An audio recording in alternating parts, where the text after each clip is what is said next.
Welcome to the OVS 50TNR quick setup video.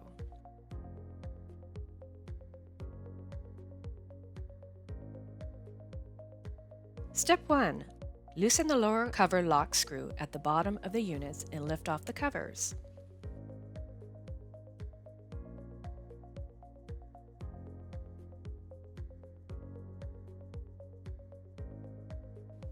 The fasteners holding the screw in place may fall out, so be careful not to lose them. Step 2. Remove the top unit cover of each unit. Loosen the top unit cover lock screw and pull off the cover.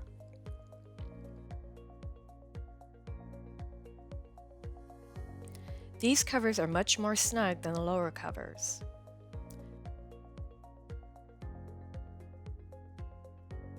Step 3. Unplug the wired connectors. Notice that the wires are routed through a slot.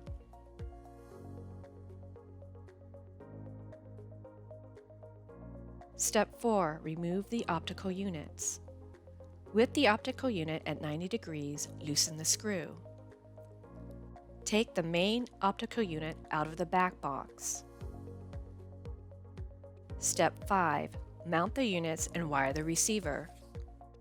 Using a screwdriver or similar tool, break the knockout position in the back box of both units.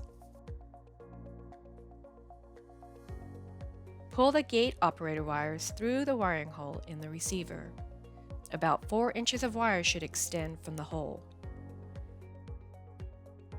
In the transmitter, insert the batteries and close the battery plate.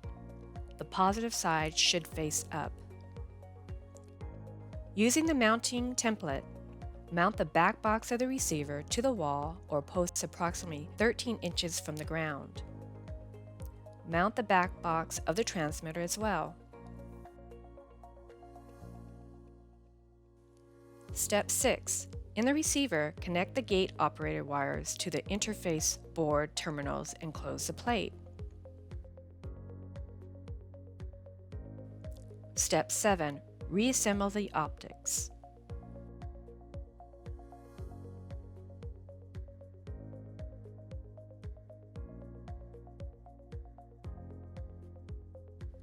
The units may now be aligned. Please refer to the quick setup guide for step-by-step instructions. After alignment, replace the covers. Thank you from the OPTEX team.